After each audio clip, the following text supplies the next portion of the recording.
New Orleans All-State Sugar Bowl and Integer New Orleans in recognizing and celebrating the Teachers of the Year at our 3rd annual New Orleans Excellence in Teaching Awards Gala. If you want to check out the awardees and the schools where they teach at, please visit noeta, noeta.org. You can also purchase tickets to the gala via the website too. Let's send these teachers some love for all the hard work they do with our students. Good morning, Wake Up. The Good Morning Show. Good morning. On WBOK 1230 AM.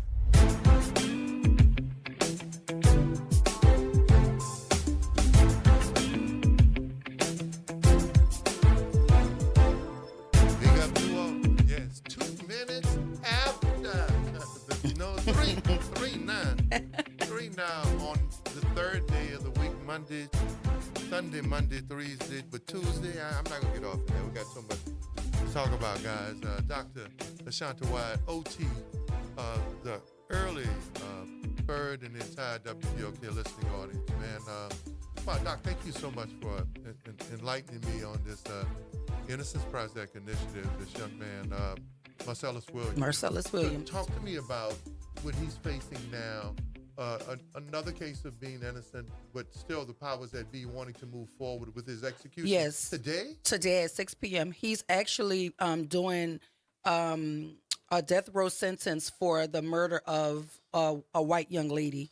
Right. It has now been proven, like with DNA evidence, the prosecutor is even fighting for his release, and the governor is refusing to stay the execution, even though the Innocence Project, the prosecutor, the current prosecutor, everybody's on his side saying he did not do this. And I'm saying here where they found that the state destroyed or corrupted evidence that could have proved it. Absolutely. Knowing that they're still moving forward. Absolutely. And the prosecutor even wanted to work out a deal with Marcellus to say we'll commute it to which the family supported. Which the family supported to a life sentence, so that they will give them time to present all of the information to the governor.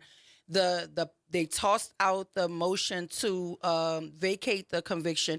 They also tossed out the motion to stay the execution. So as of this moment, Marcellus Williams will die by the hands of the state of Missouri for a crime that he did not commit. He is innocent, and he's going to be murdered today at 6 o'clock if the governor does not intervene. Still, man, you know that it's those, you know, when the Innocence Project and others and advocates, social justice advocates and criminal justice reform advocates, it was for all of those cases and, you know, and miscarriages of justice like that.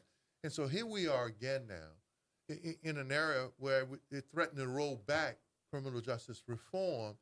And it is crazy. I'm reading this, and it says considerable evidence, including fingerprints, footprints, hair, and trace DNA on the murder weapon found in Miss Gale's kitchen. None of this evidence, none, N-O-N, zero, N-O-N-E, matches Mr. Marcellus Williams. Yes, and so that was the evidence that compelled the prosecutor. The prosecutor wrote on behalf. When do you ever see a prosecutor writing on behalf of a convicted person saying this person is in jail unjustly and we want to right this wrong, and the governor is doing everything that he can to keep him there, and if nothing changes by 6 p.m. today, he will be executed.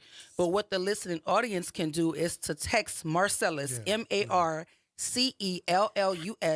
to 97016. You can text Marcellus to 97016. All of that goes straight to the governor, trying to implore him to stay this execution so that he can be presented with all of the facts and ultimately overturn his conviction. That is what the prosecutor wants. So please, man, 97016. 97016, man, and share that. So let's have people all over the country. Is there anything that Congress or the Justice Department or the president can do to step in? I would suppose all of these entities can step in and do something, but ultimately it's on the desk of the governor. He has to do something, and if he refuses, unfortunately, this innocent man will be executed at 6 p.m. today if he does not intervene. And this was just another classic case of getting on a bus, where they use people to get on a bus. That's the term used in criminal justice system, where people will fabricate Yes. testimony to match the testimony Yes. of the prosecutors so that they'll get leniency. And in this case, there were two unreliable witnesses who were incentivized Yes. by promises of leniency in their own pending cases and reward money. And they were already in jail, Yeah, when that's how you know these stories came up about them giving false information linking him to a crime. But if all you had was the Right. word of two already convicted people, but the Right. evidence is saying Right. he was not there, fingerprints, touch DNA, hair samples, Right. he wasn't there. How do you then go? How did he even get convicted? That's the first. He didn't even have a jury of his peers. But He it's had crazy. 11 white folk and one black person, and he was convicted for a crime that he did not commit. And if our government does not step in and say this is a miscarriage of justice, he will be murdered today at 6 p.m. Wow. So I mean, but this is crazy because as someone who's familiar with the system, like many of us are, there are inmates who actually read cases Yes. to see if they can get on a bus. And Yes. if it looks like it's heading a certain way, and the prosecutors want to negotiate with leniency, in this case, leniency and reward Yes. money, then people will raise their hand and say, "Hey, I know about what Oliver did too." And talking about money, some advocates are saying that the state is refusing to vindicate him because of course you're going to have to pay him Right. for being incarcerated Absolutely. unjustly all of those years. So they're thinking that, instead of the governor vacating his sentence and freeing him, he would rather murder him to not give him the money that is due him because he was wrongfully convicted and wrongfully incarcerated. And lastly, guys, on this subject, and although the victim's family opposes Mr. Williams' execution, the Missouri Attorney General has continued to fight to execute him. There's something very flawed about our systems here. There's something very evil. because about because if you are presenting, because if you made a misstep and you now have the information that rights the ship, then why won't you use it? presumption of innocence, That doesn't exist for some of us. reasonable doubt. We are guilty until proven innocent. And in his case, even though he's shown to be innocent, his innocence is still not on the top tier of what justice looks like in Missouri, because he will be executed at 6 p.m. if the governor does not intervene. And I'll read this last part on this case we had thought years ago, especially after Barack Obama, Eric Holder, and many others, especially when you talked about the criminal justice system and how it bankrupts communities and fines and fees and the cost of it, that incentivized informants are a leading cause of wrongful convictions. You heard me say getting on the bus, this is what I was talking about. Jailhouse informant testimony, like that leading to Mr. Williams' conviction, is one of the leading contributing factors of wrongful convictions nationally, playing a role in 15% of 598 DNA-based exoneration cases. 11 of the 54 individuals exonerated in Missouri were convicted with the use of jailhouse informants. Yeah, Still using that practice. absolutely. Because I don't think the goal for most of these judicial systems has any basis in actual justice. Because again, you are entitled to a jury of your peers. There's no way that jury and the makeup of it looked like him. And they were even saying that the guy that prosecuted the case, he used his strikes to take out 6 black folk who would have been jurors. And so that he set it up from the very beginning for it not to be just. And so for those who have people who've been in prison or died in prison, like many of the people we know, Yes. in the mid-'70s, these false testimonies in capital cases with incentivized witnesses, with the people who get on the bus, right? Informant testimony represented 49.5%. 50% of wrongful convictions in the mid-'70s. 50%. Yes. Wow. Hey, Yeah. The text. What's that text number? One more time. 97016. You can text Marcellus, 97016. Marcellus, to 97016. Yeah, guys. Let's start that movement. We may not be there in Missouri, but we can let the governor and the state attorney general and the prosecuting attorney know that he has support all over this country, or even around the world, man. Text Marcellus 97016. Yes. The gosh, what do you say? The father, the farther we come? What's that term? You know, it seems like 2 steps forward Yeah, 10 steps back. and 10 steps back. Yeah. So I mean, we have to do something. Even if you feel like a text might not change the circumstances, if all of us are texting and we're inundating them with texts and phone calls, you might shake the conscience of the governor. Who knows? We have to do something. He deserves to live. He is not guilty of this crime. The prosecutor is fighting for the overturning of his conviction, and the family is also supporting the idea that he should not be executed if the evidence is saying that he is innocent. Wow. And in another case, look, I mean, does the little guy have? Does everyday people does have any chance at all? It seems like Blue Cross of Louisiana shortchanged a New Orleans surgical center by $421 million. Blue Cross, man, you like it's the highest of integrity. How do you standard. shortchange somebody $421 million? You know, that ain't no short That's change. not. That's long that's change. somebody saying, nah. Wait a minute, that's long change. That's long change. Ain't nothing short.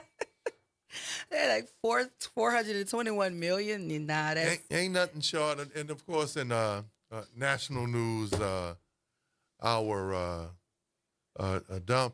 Trump is he's doubling down, man. He's but what's crazy, right?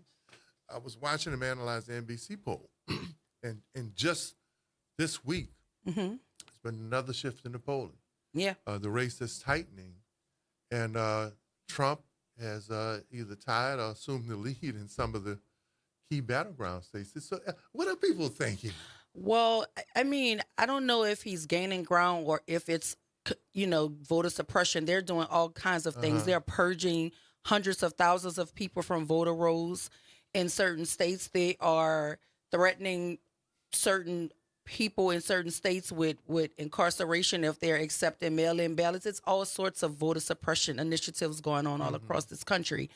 I just saw a video where he was spiraling. Look, he was spiraling at the Pennsylvania speech. Yeah. He was just talking and rambling. He wants the immigrants to get the hell out. Yeah, he is, and for some reason, people have put their claws into him, and they, no matter what he says or does, they're going to vote for him. So let's talk about this other initiative that we've been paying close attention to. Yes. I actually, first of all, Sybil Morial's, the late Sybil Morial's, man, her service the day yesterday was absolutely wonderful. Actually, it was a celebration of her life, her legacy, but it was also a celebration of New Orleans. It was a really wonderful event.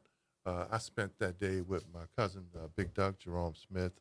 He's kind of slowed down with his sight and getting around. So, and he was just telling the stories there, sitting with me about, their relationship and how they would gather the kids and go to the library because she loved to read to kids and promote reading. But there we were listening to, what's his name? Former mayor of Atlanta, Andrew Young. Okay. He took her to the prom. Oh, wow. Because, he's from New Orleans. Okay. Right? And talking about those struggles and that here we are right back again. So we're celebrating the life and legacy of someone who came back to the South to fight because of the issues that were going on. Married and helped support the first black mayor, black prominent family. But in 2024, we're burying that class of fighters, and we're facing the same things again.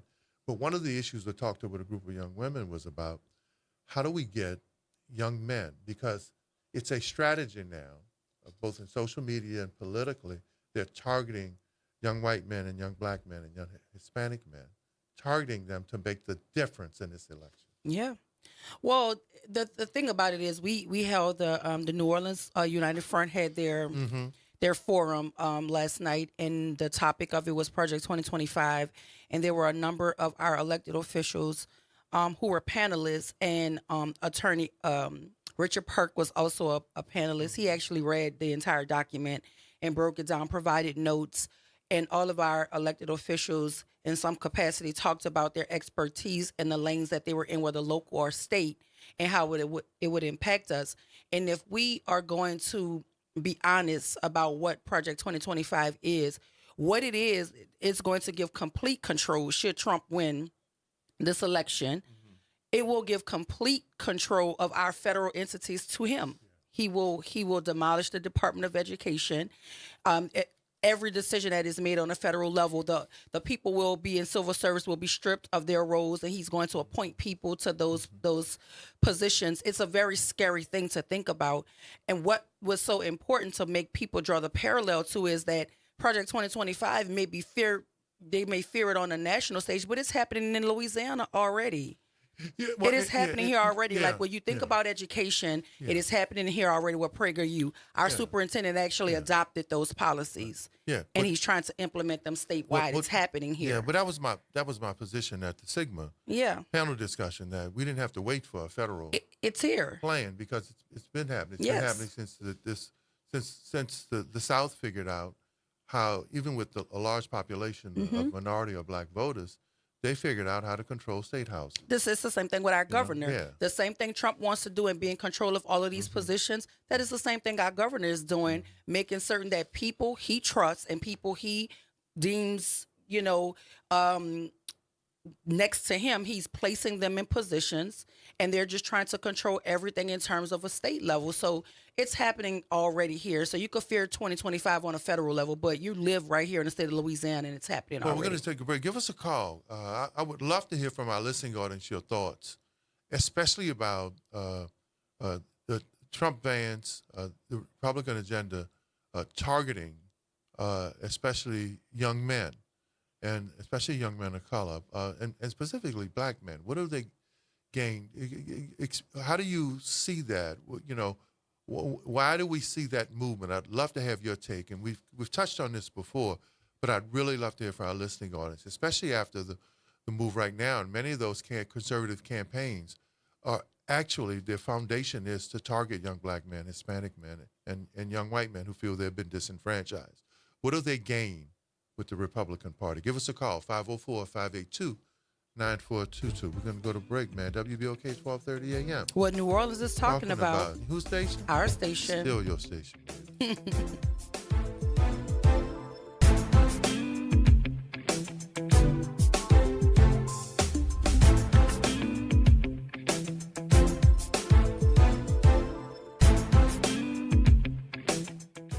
Hi, I'm Dr. Tony Flowers, Chief Diversity and Social Responsibility Officer at LCMC Health, and I want to bring you 5 tips to know for a great medical appointment.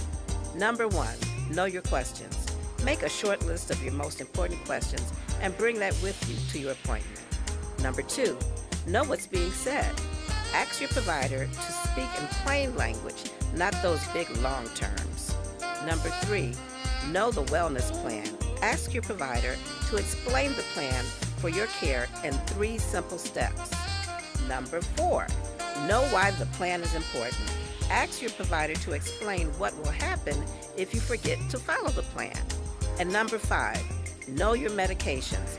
Ask these questions to understand your medication. Why am I taking this? How will it help my condition? What time should I take it? What will happen if I miss a dose? We want you to build a great partnership with your providers and be in the know about your health. This is brought to you through a partnership of LCMC Health and the New Orleans Health Department. Be in the know. Welcome back to school, families and scholars. NOLA Public Schools is excited to kick off another exciting year of learning, growth, and success. Our dedicated teachers have been preparing all summer to provide an engaging and enriching experience for every student. Let's embrace new challenges, celebrate achievements, and make this school year the best one yet. Stay connected with your school and NOLA PS by visiting our social media channels. Here's to a year filled with curiosity, creativity, and community. Attend today, achieve tomorrow. A message from the community scientist. Do you live or work in St. James, St. John, St. Charles, Ascension, Calcasieu, Baton Rouge, or St. Bernard parishes? If so, it's important for you to understand objective information about 1,3-butadiene, volatile organic compounds, methane, and mercury, and how they impact your health and the natural environment. The Community Scientist is a service program of Rise St. James. Learn more at risestjames.org. Are you passionate about community safety and police accountability? Tune in to The Monitor's Mic, where we talk about oversight, policing, and you. Hosted by the Office of Independent Police Monitor, we're here to shine a light on policing issues that matter, from real-time policing updates to in-depth interviews. Get the facts and stay informed. We're breaking down complex issues, highlighting community voices, and holding people behind the badge accountable.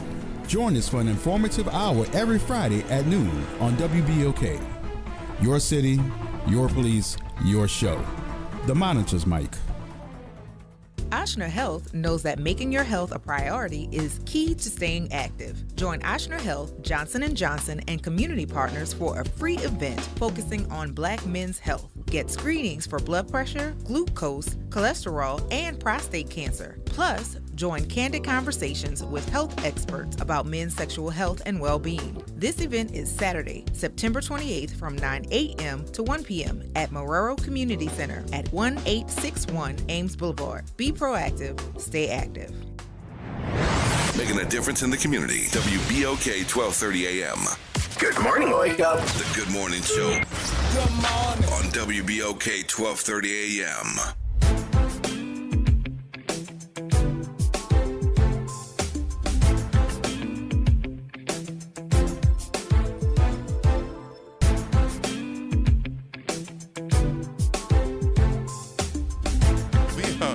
We are back. 504-582-9422. We really would love to encourage this conversation. We've touched on it before, but what is it? Why could a young male of color, or even Joe the plumber, right?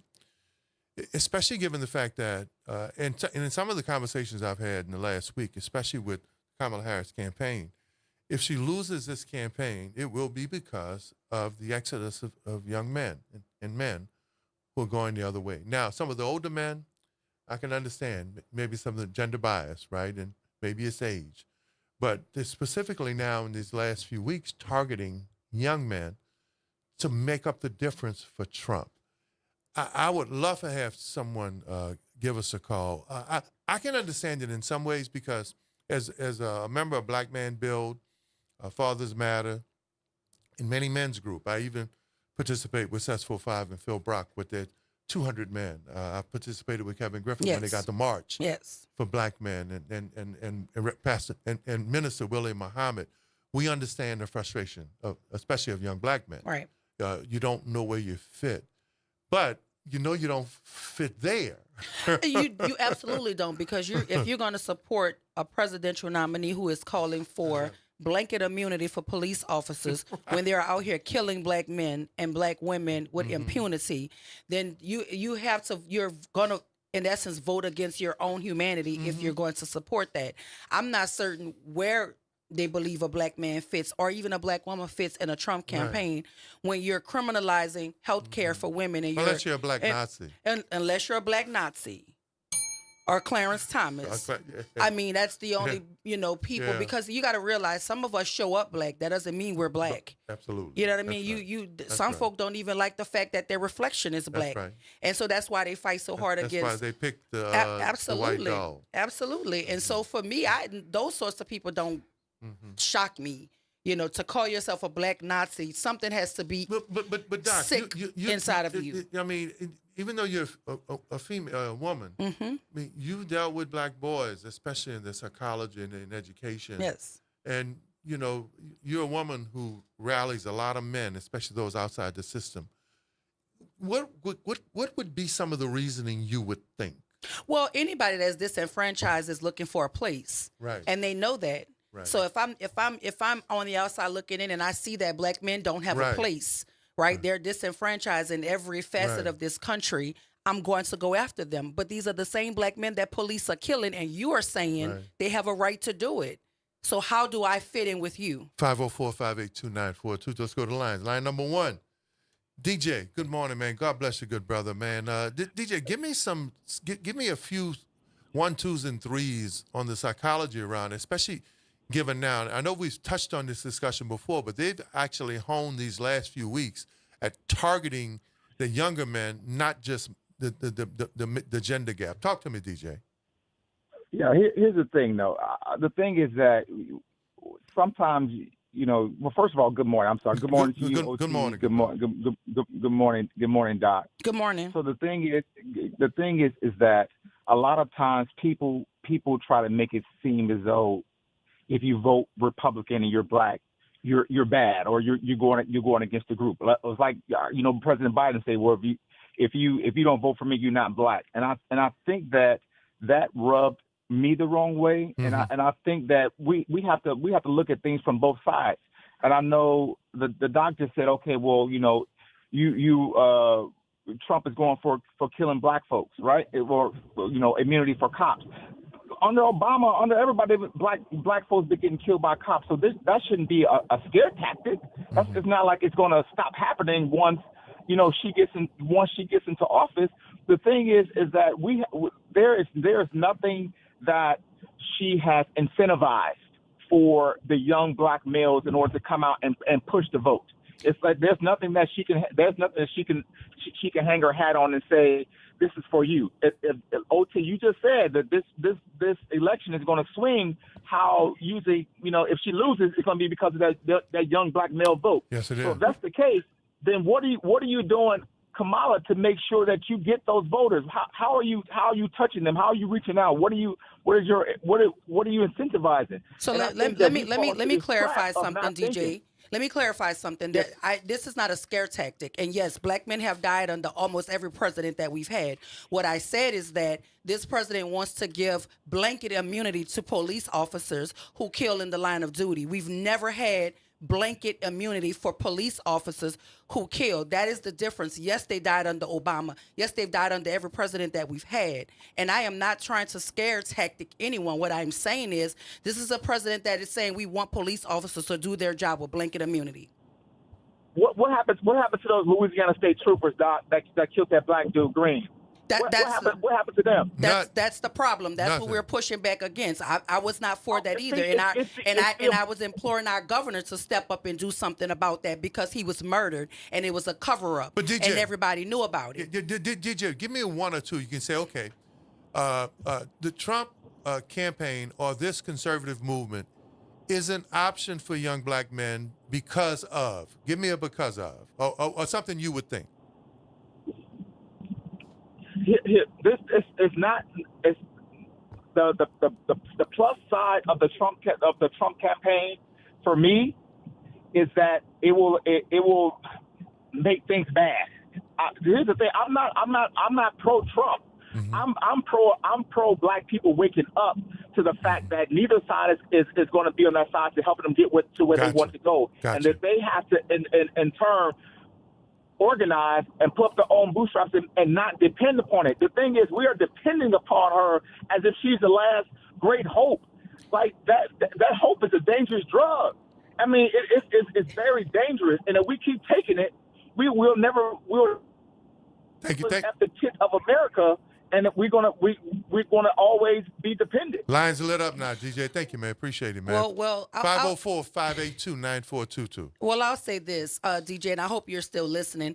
It's not that we're dependent on her like she's the last hope. What you have to realize is we have a Republican nominee and we have a Democratic nominee. And there are other people running for the highest office in the land. But let's be clear, this race is between Kamala, her name is not Kamala, it is Kamala Harris and Donald Trump. We have to be very clear there. So you can choose to opt out of voting if you want to, but even when you opt out, it is still a vote. An inaction is a vote. And maybe Don can ask this, but as an intellectual and an academic, DJ touched on something that especially when you study black conservatism. Yes. Right? We've had guests on this show. Yes. One of my great professors said Xavier is a leading African-American, black conservative, black nationalist, and others. DJ said something that historians have said. There are some African-Americans that believe we coalesce or come together better under a threat. And I don't know, that's a warped sense of psychology to me. It is. Right? But there's some who actually believe that. Why?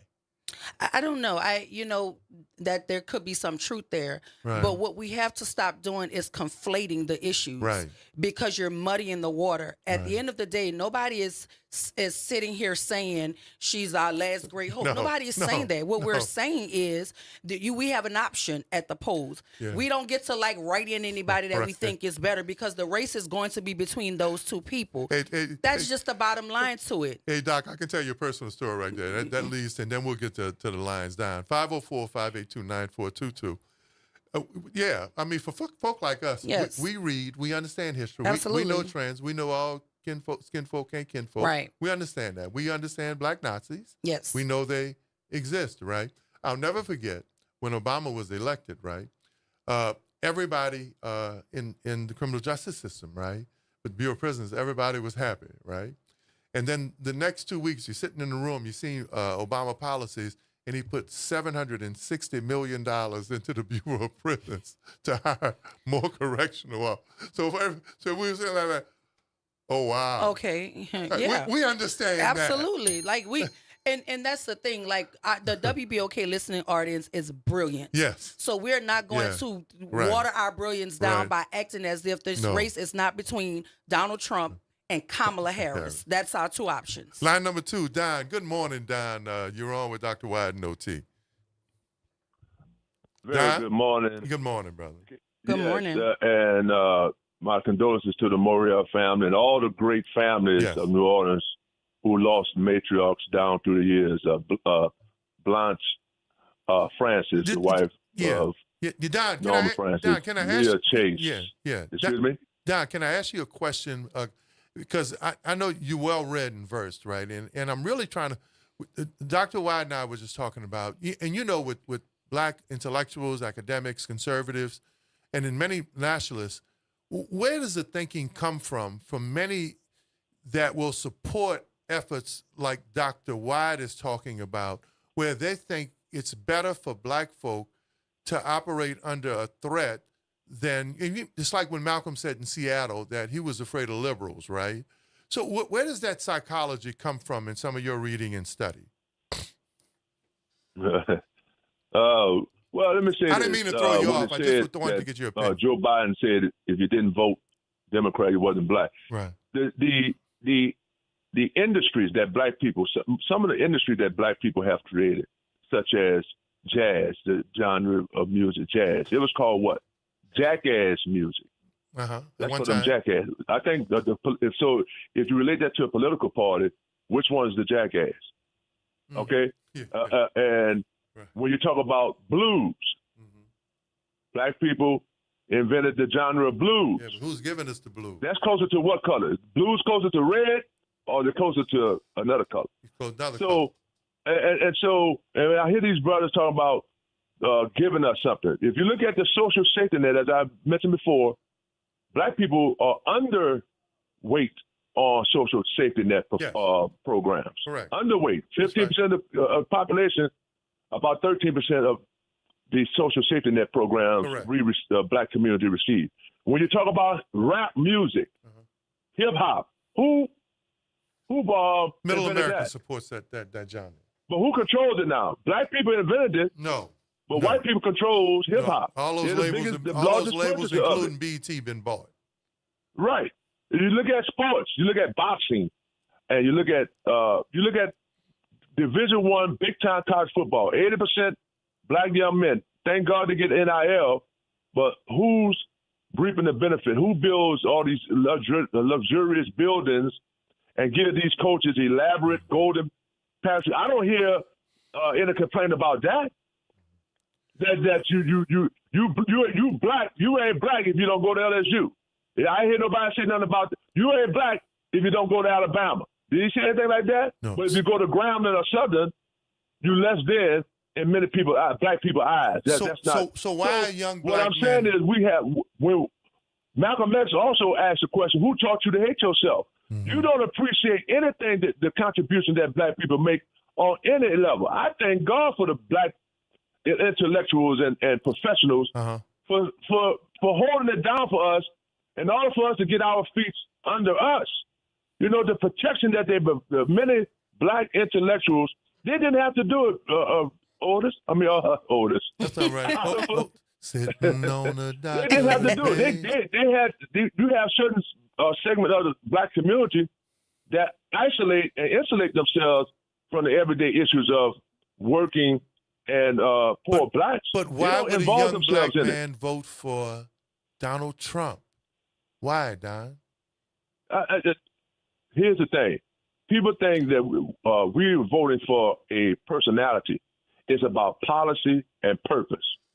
And if that person lines up close to our policy and purpose and agenda, then that's who we mold and shape into understanding our agenda. We have to understand we are not reacting. We are preparing as we have always in this country. We're about preparation. I don't know that dude talking about being dependent on anybody. But everything, they're dependent on us. All right. Well, appreciate you, man. We running in the break, line number 3. Good morning. God bless, Miss Alicia. You're on with Dr. Wyatt and OT. Good morning, everyone. Dr. Wyatt, I can see in your face. I can see it in your face, just how you feel.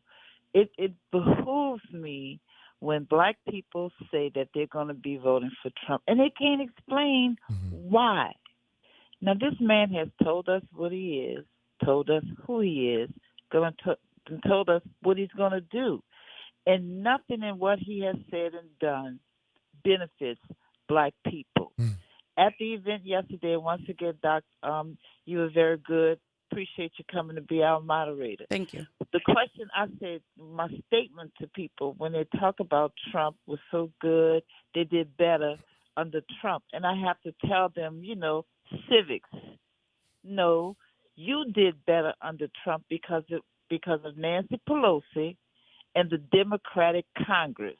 That stimulus money didn't come from Trump. That's that a different came thing. from the Democratic Congress.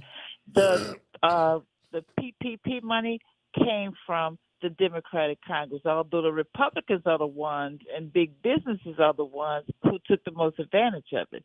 It was the Democratic Congress that stopped foreclosures and evictions during the pandemic. It was the Democratic Congress that gave us the pandemic unemployment, the Democratic Congress that gave food stamps for people who had never had food stamps because of the pandemic and people couldn't work.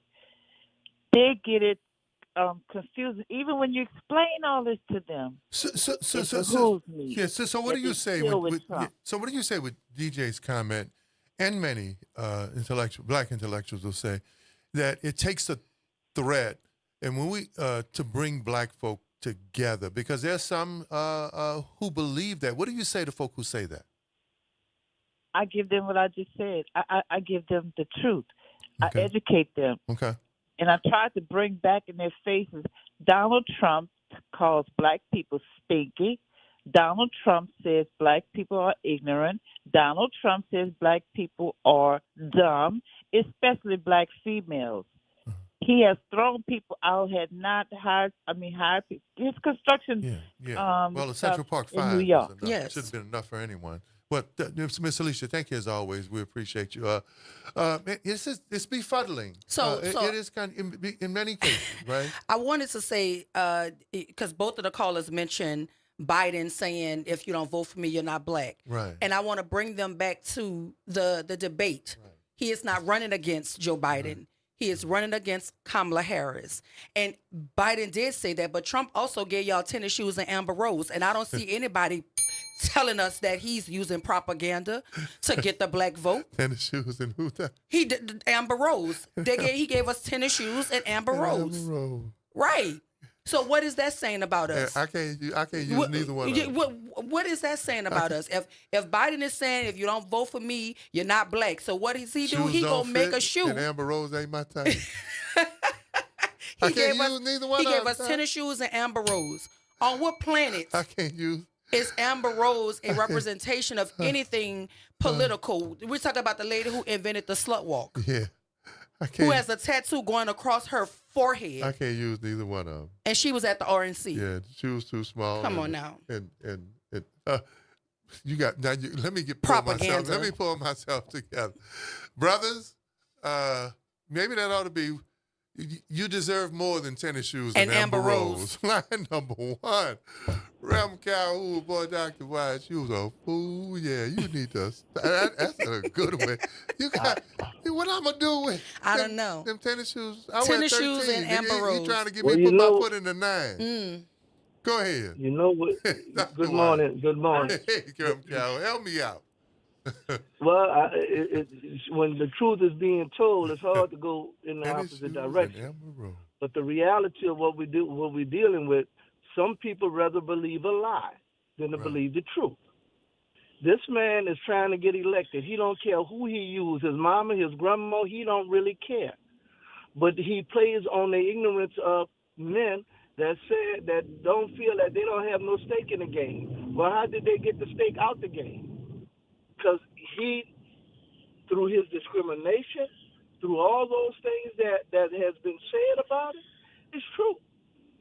Donald Trump don't care about nobody but Donald Trump. So when you get to that level of ignorance that he has, that's where he's at. That's what he's about. He's about trying to disenfranchise as many people as he can.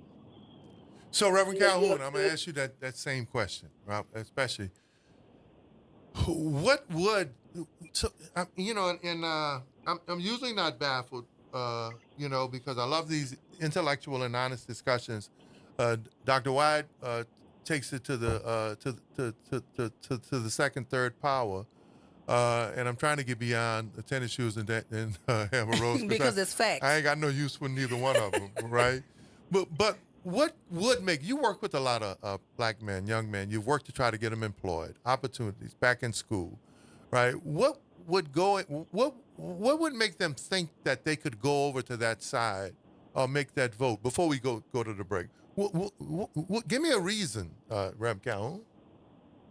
They feel that they're going to get better treatment. They're going to get something more than what they have.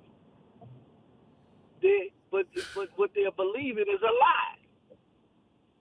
Talked to some people just the other day, Oliver, and then the young man is actually that ignorant to believe that Trump is better than Kamala. You got to understand that these young people or some of the young folks that we're speaking to have no experience with the lie that this man, the type of liar that Donald Trump is. Well, look, we got to go to break now, but think that's and I'm telling you, we ain't making this up. I'm hearing, the three of the male callers have all said that they've had a conversation with people thinking like that. They understand the thinking like that, and we just got to make sense out of it. We got a few weeks. I don't understand it. We got a few weeks to do it. Go ahead. Can I tell you what my thought is before we go to break? Yeah. Here is my thoughts. I think he's leaning into this notion that men don't really like women. He's leaning into the notion. Get out of my brain. That men don't actually like. That's the next part of the conversation. What's going on in our head?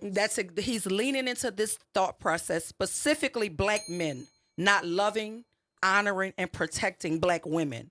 He's leaning into that fallacy, and that is why he's pushing for the black male and the male ego for the black male vote and the black male support, because he's leaning into the fallacy that we do not love each other. 504. We do not honor and protect women. 504. Get out of my head. I'm just saying. You knew what I was thinking. I'm just saying. 504-582-9422. We're going to break. Join us in this discussion. It's a powerful discussion. We'll be back after the break. Dr. Y, OT, the early bird, WBOK 1230 a.m. What New Orleans is always talking about. Now. Hey, whose station? Yeah, our station. All right, now it's still your station. We'll be back.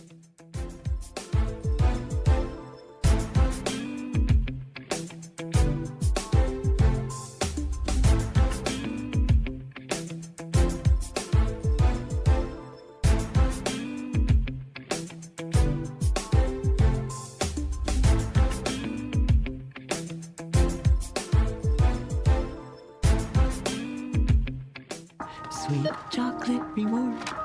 Sweet chocolate reward. This is not just the sound of someone picking up a sweet treat at Walgreens. This is the sound of someone picking up a sweet treat right after receiving all their vaccines in one trip. This is the sound of treating yourself, because you protected yourself. Stop by or schedule both your flu and COVID-19 vaccines today and grab yourself a sweet treat while you're at it. Vaccine subject to availability. State, age, and health-related restrictions may apply. September is National Recovery Month and time to celebrate the millions of Americans in recovery. Metropolitan Human Services District wants to remind you that treatment is effective and everyone can recover. If you are looking for a recovery program and you live in the Orleans, St. Bernard, or Plaquemines Parish, visit mhsdla.org or call 504-568-3130. Recovery is possible, and MHSD is here to help. Metropolitan Human Services District, where we change lives. Hey folks, it's Dr. Shepard. You know me, I've got something special for you. Write this number down, 504-858-4696. That number is for you if you're having hair loss issues, no matter what the issue may be. It's for an all-natural ingredient formula derived by my mom, a pharmacist, in 1971. And trust me, it works. Give us a try. You can get your hands on it right now. Call 504-858-4696. The New Orleans Jazz and Heritage Foundation is the nonprofit organization that owns the New Orleans Jazz and Heritage Festival presented by Shell. With the funds generated from Jazz Fest, the foundation invests in Louisiana companies through economic development, cultural enrichment, and free educational programs. To learn more about what the New Orleans Jazz and Heritage Foundation does, please visit www.jazzandheritage.org. Ochsner Health knows that making your health a priority is key to staying active. Join Ochsner Health, Johnson & Johnson, and community partners for a free event focusing on Black men's health. Get screenings for blood pressure, glucose, cholesterol, and prostate cancer. Plus, join candid conversations with health experts about men's sexual health and well-being. This event is Saturday, September 28th from 9 a.m. to 1 p.m. at Marrero Community Center at 1861 Ames Boulevard. Be proactive, stay active. WBOK is pleased to announce the reboot of Crosstown Conversations with host Gene Nathan, a heightened focus on cultural entertainment events and the creators who present them. The new time is now Saturday at noon. Tune into the stories of our exploding creative scene with Gene Nathan on Crosstown Conversations. Good morning, Wake Up. The Good Morning Show. Good morning. On WBOK 1230 AM.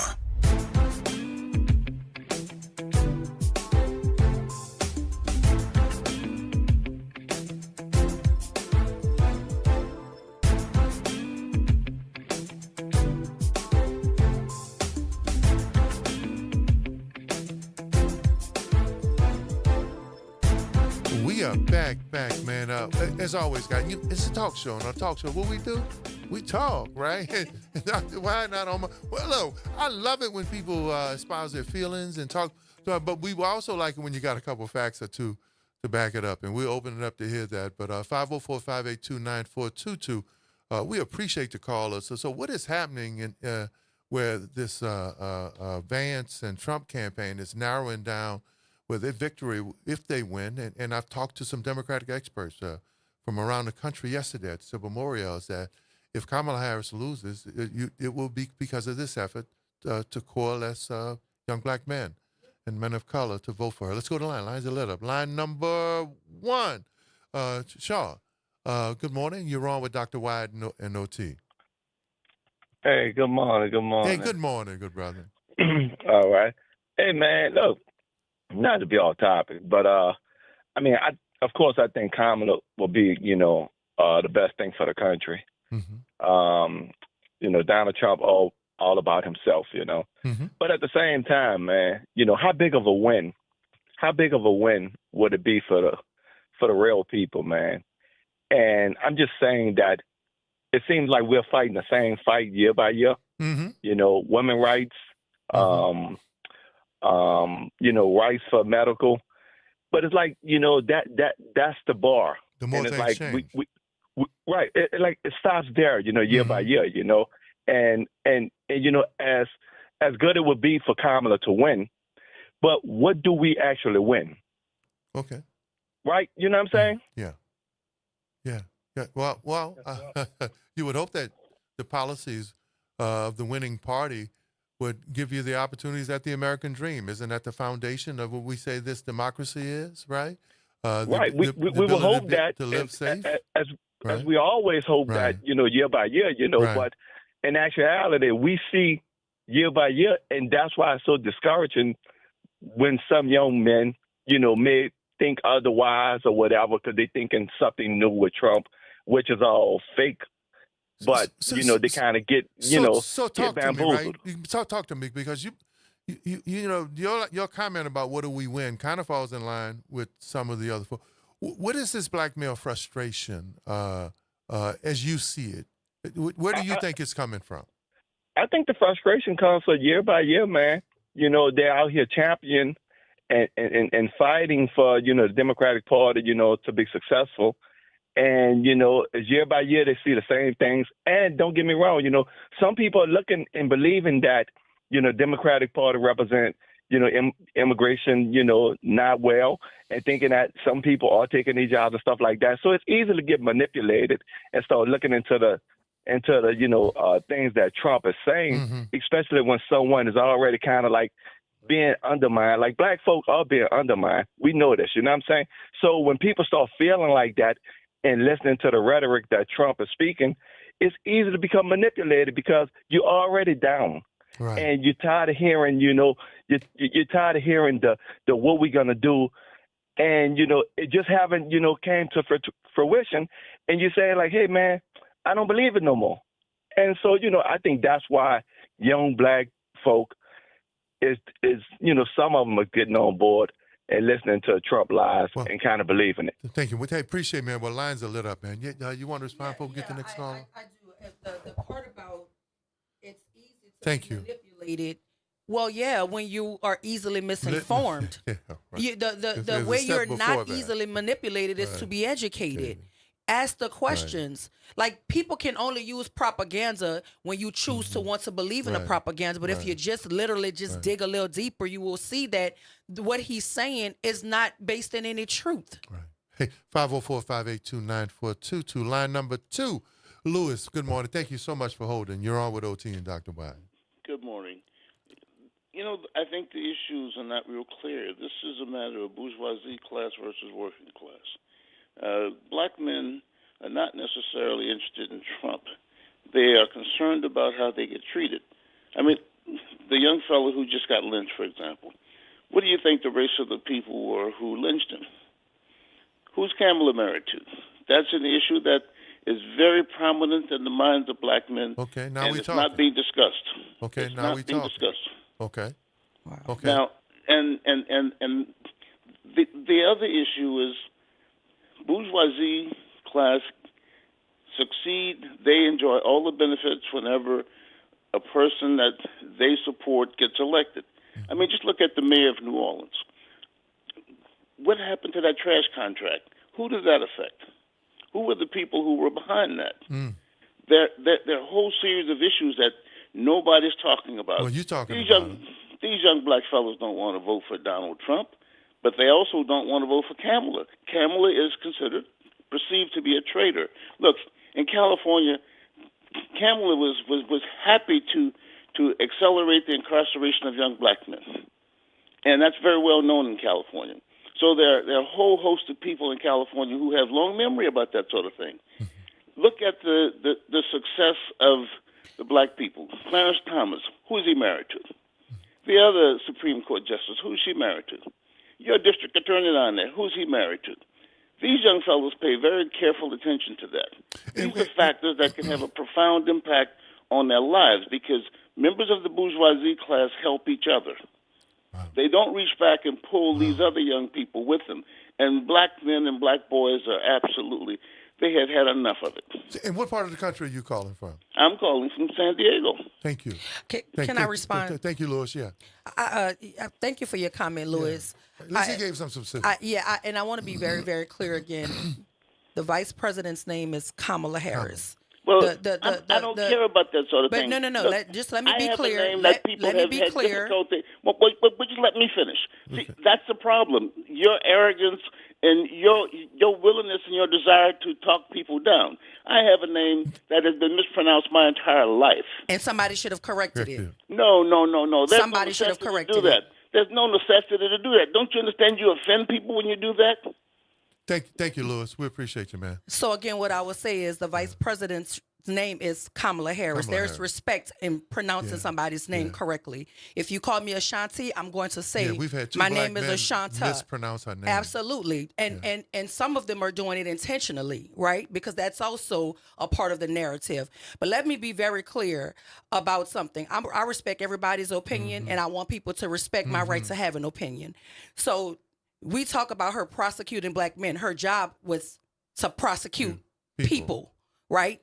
That that she was a prosecutor. Right. He called for the lynching of black men, but nobody's talking about that. The lynching of innocent black men, right? When we have a man that's about to be lynched by the state of Missouri, he's innocent. It's proven that he's innocent, and we're going to lynch him because of what? His race. That's what this is about, because he's a black man.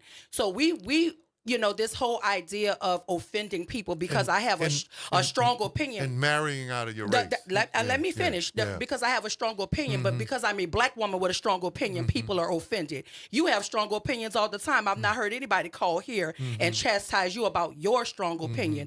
They talk about who she's married to. Do they not know who Clarence Thomas is married to? Do they not know who Donald Trump is married to? You're fighting against immigration and you're married to an immigrant. Let's just make it make sense here. We're not going to draw a line in the sand because she's a woman of color running for office because people are questioning her blackness. So we just want to be politically correct here for the people with sensitive feelings. But you're not going to down talk my opinion because I'm telling you, when people mispronounce your name, you have every right to correct them. The good thing about that, the last couple callers, they gave some specifics. So there is reasoning. And I appreciate people who are brave enough to say, instead of having these general discussions about, they're just going the other way. Yeah. And one correction now.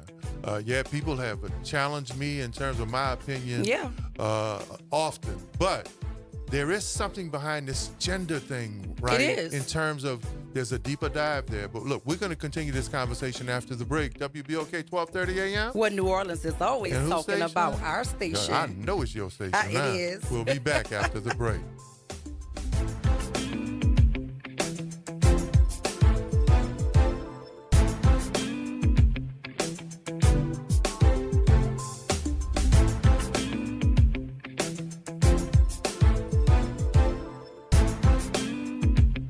WBOK 1230 AM New Orleans. Home of the Good Morning Show, 7 to 9 a.m. weekdays. This news report is brought to you by New Schools for New Orleans. I'm Mike Moore. Here's the latest from the Black Information Network. The man accused of attempting to assassinate former President Trump in West Palm Beach, Florida, has been ordered to be held without bond. A federal judge ruled that Ryan Ruth should not be released until resolution of charges against him. Clemency is denied for a Missouri death row inmate. Governor Mike Parson announced yesterday that the state will move forward with the execution of African-American Marcellus Williams. KCTV reporting that Williams will be executed today for the 1998 murder of Felicia Gale in St. Louis County. California is the latest state to require schools to limit or ban the use of smartphones. Governor Gavin Newsom signed the law Monday as research shows excessive use of the devices can hinder learning and increase the risk of mental illness. And that's the latest. I'm Mike Moore from your 24/7 news source, the Black Information Network and BINnews.com. Celebrating hardworking teachers of New Orleans Public Schools is what we do best. Join New Schools for New Orleans, Allstate, Sugar Bowl, and Integer New Orleans in recognizing and celebrating the Teachers of the Year at our 3rd annual New Orleans Excellence in Teaching Awards Gala. If you want to check out the awardees in the schools where they teach at, please visit noeta, noeta.org. You can also purchase tickets to the gala via the website too. Let's send these teachers some love for all the hard work they do with our students. Good morning, wake up. The Good Morning Show. Good morning. On WBOK 1230 AM.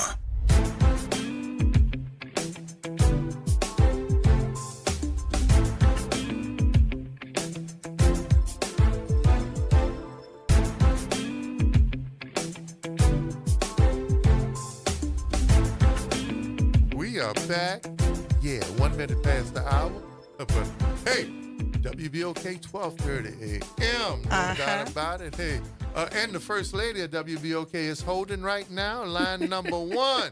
Miss Jones, you're on with Dr. Wide No T. Thank you. You all are the first. Good morning to everybody. We on fire. Good morning, Miss Jones. Good morning. I'm on fire, too, right now. Talk to us.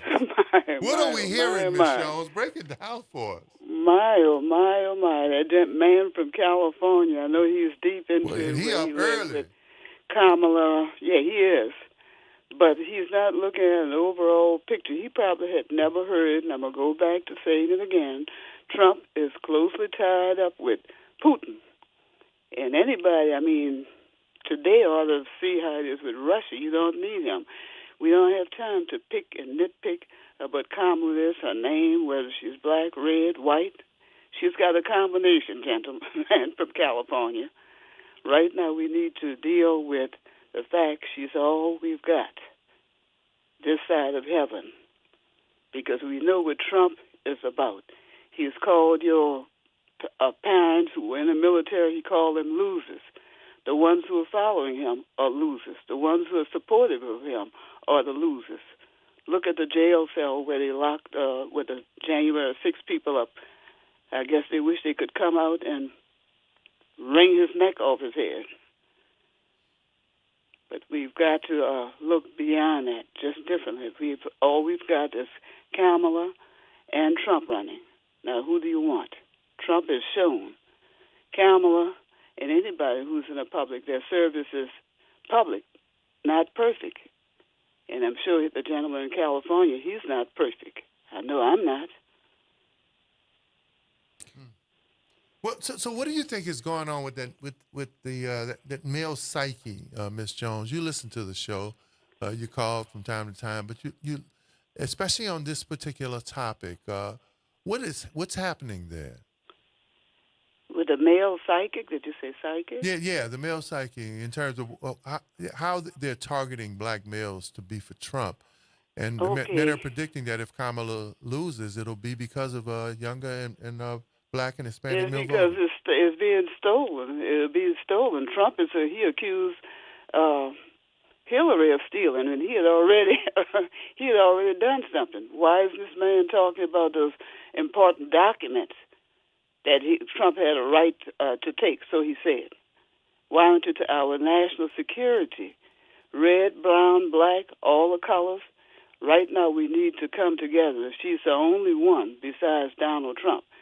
And for anybody who didn't know, I wish the people who are older would open their voices and say something about how Russia said, hey, you're going to destroy within.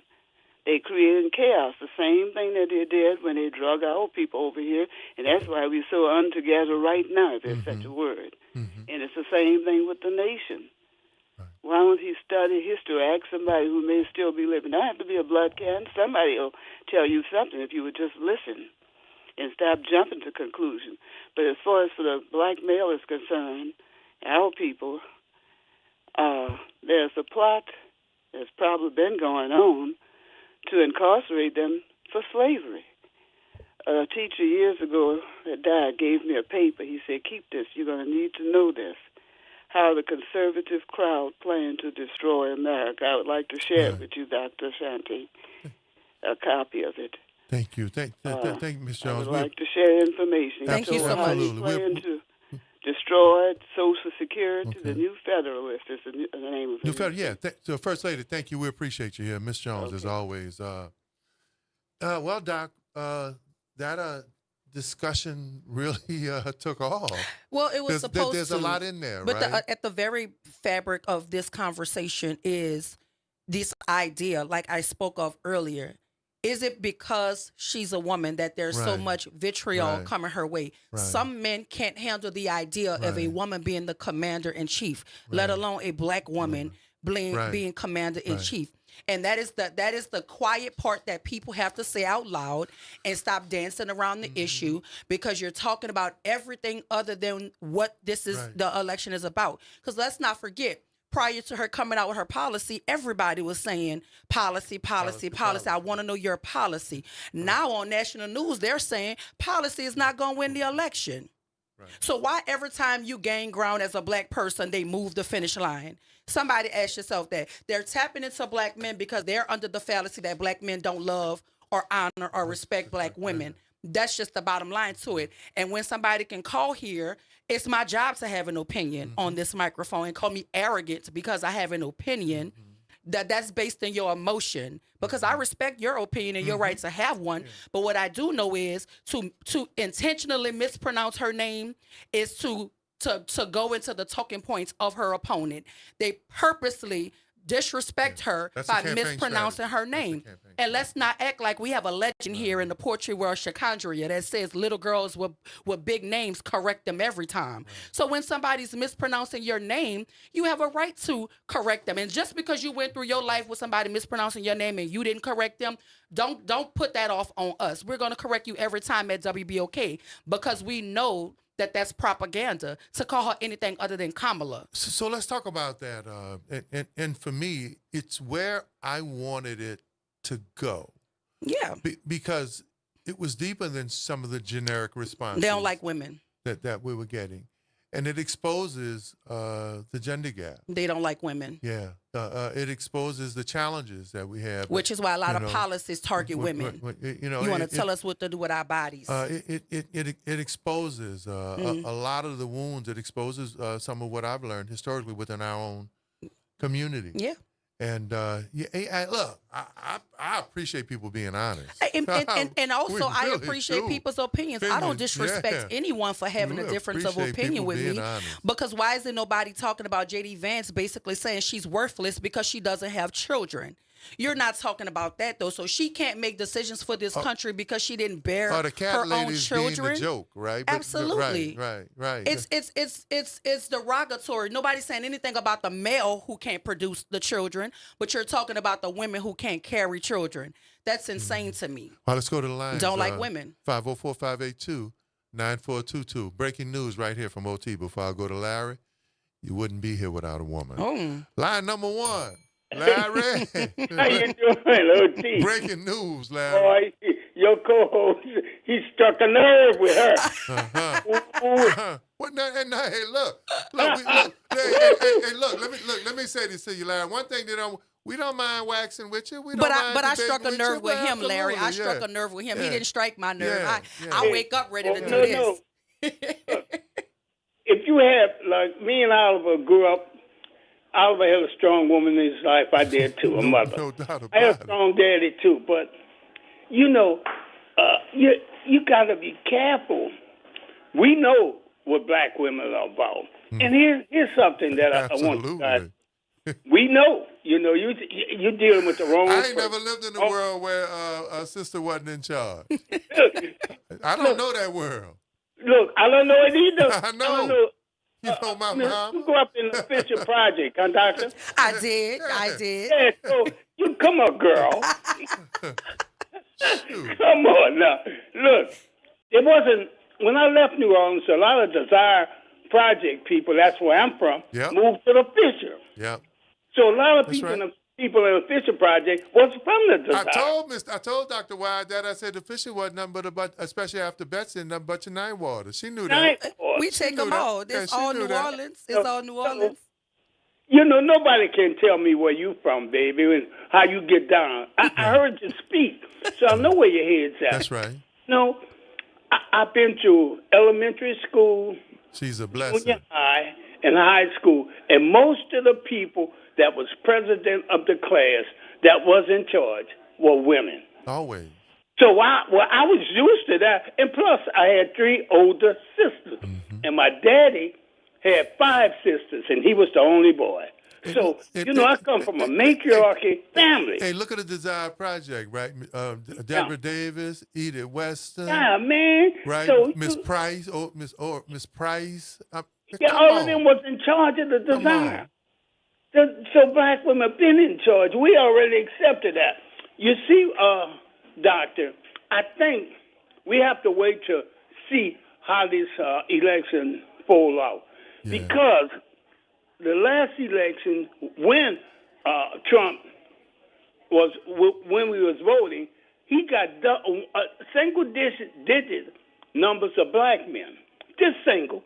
Yeah. So that tells me over 90% of black men voted for Biden. Mm-hmm. And see, when this time comes around, I bet you that figure will be about close as it was the last time. Because most of us feel really, we're honored by y'all, man. But what I think we're hearing, though, and I think with Dr. Wyatt, and what I think we were successful at pulling out, is some of those reasons, some of those hurt, some of those pains, some of those misogynistic attitudes, the gap in terms of what we have to do in terms of with gender, and some of the reasons. And look, we don't have no problem with people who are honest enough to say how they feel, but those reasons, those feelings are rooted in something, right? And at some point, Larry, we're going to have to deal with it. In the black community, Al, lines are lit up, Larry. They've always been in charge. Right. Always. If it wasn't for y'all, doctor, we would have never survived. Well, thank you. Appreciate you, man. Line number 2, Elmore. Good morning. Hey, brother. How you doing, God man? God bless you, man. You're on with Dr. Wyatt and OT. Yes, sir. Hey, man, look, you got me thinking because first and foremost, America's so hypocritical. The bottom line is the lady prior to the other young man that spoke just now, she's very keen on what she's saying. Miss Jones. Russia knows that these rednecks will be rednecks, and we're gonna fall within our country, man. Mm-hmm. I mean, no country on the face of this planet could beat us one-on-one. But what they know is the playbook is let's divide and conquer, and that's what they do with this propaganda, social media, all that dumb foolishness that people believe in. We're smart enough to understand the hypocrisy of white folks, I hate to say this, in our government. Let's face it, man, white women couldn't vote. Come on, man. Let's be real. White women couldn't vote, and then you had black women that stood up for us for equality, and they didn't even want them to be with them to help them to vote. Come on, man. Let's talk. Appreciate you, man, Elmo. God bless you, good brother. The bottom line is we need to wake up. The bottom line is divide and conquer. We would not be where we was for our black women, mothers, aunties, and what have you. And you got a black man that's saying that he can't vote for Miss Harris. He needs his head examined. Elmo, have a great week, man. Line number 3, Miss Armstrese, you're on with Dr. Wyatt and OT. Good morning. Good morning. Well, line's good morning. 5. That line from Tupac is coming more and more clear sometimes. We have a race of babies that hate the ladies. Yeah. So sometimes No. Let me say the beauty of this conversation is we got it out, right? And there's a deeper look and a deeper discussion here about how we feel, right? And so kudos to the people who were honest enough to bring it out, because now we can deal with it and talk about it in the fashion like Dr. Wyatt. And I want to deal with it because we want to talk. We don't mind the challenge of the thought and the challenge of the conversation, and the first but let's guy talk about it. And he basically, when you guys asked him about why Trump, he basically said it isn't Trump. Basically, I'm protesting the Democratic Party. And so I just want to ask some people that are and women, basically, and women. He said he's pro and women. So if you're using your vote as a protest, what are you going to do after that protest vote? Like, because you can't just end it there, right? So is there something in line that you're going to organize and gather and do? And why is it you think you'll be able to better do that under Trump than Kamala? Well, that would require some thought and some planning. Yeah. And that's what we're looking for, right? So so after your vote, whether it's wrong or right. And Treese, we want you to pronounce her name right, just so we fair across the board here, and everybody know you, my friend. So maybe I won't be called arrogant because I'm telling you to pronounce her name correctly. Her name is Kamala. Kamala. Yes. See? Okay. Thank you for that correction. Kamala. Thank you. There you go. Appreciate you, Treese. Thank you. That's love and correction. See that? Look, we equal opportunity. Right. Everybody got to get this smoke. Yeah. I mean, and there's nothing wrong with the debate. The debate is important. Yeah. I love it when people are honest but respectful. Yes. You know, I tell people, I was raised by a teen daddy. My mama had a conversation for you.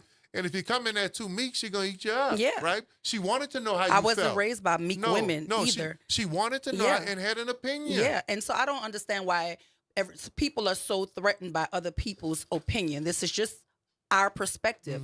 We allow you to call in and give your Absolutely. perspective. You know, and just because I push a little bit on it doesn't mean I'm disrespectful of your perspective. And at the end of the day, it was helpful because it brought out some stuff that we need to deal with. Yeah. What did the caller say? Well, some people got a problem with her being married to a white man. Yeah. They got a problem with Miss Jackson. In fact, she married a white man. Yeah. The black men don't really know where they fit. But So- okay, but how do you know you fit there? But also too, when you talk about those things, that the issue of who we marry just start did that issue just start No. about who we marry? No. Right? Because so if that is the case, come on now, like we just have to be consistent across the board. Can people not make decisions on behalf of the road that they're elected to do because of who they're married to?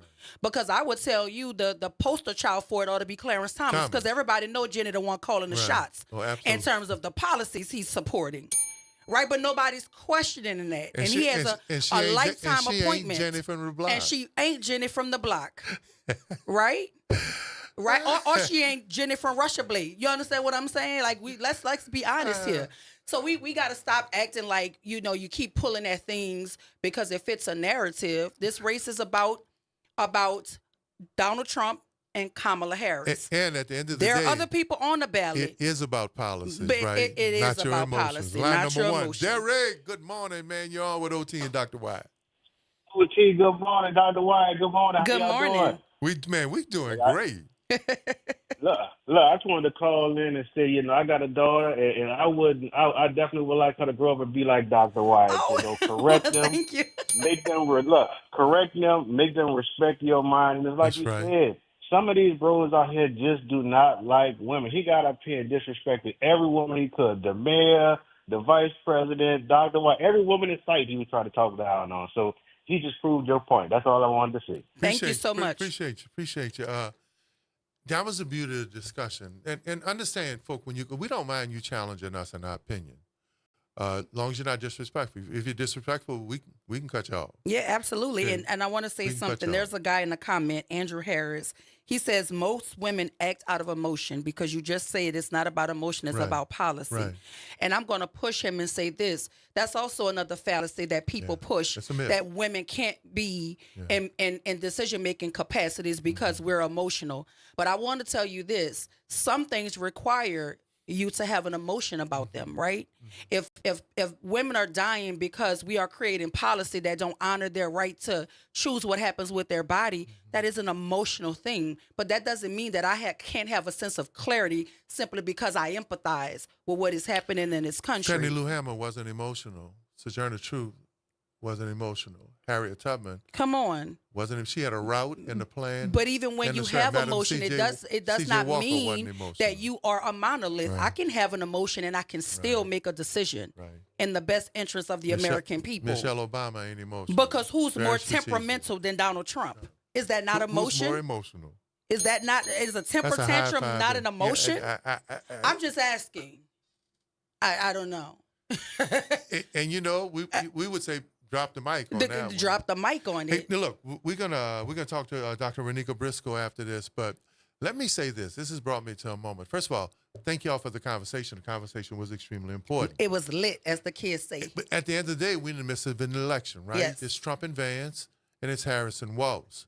But there's some things we need to deal with within our own community, not just the gender gap, right? Not just the gap in terms of how black men and black women have honest discussions about the real issues.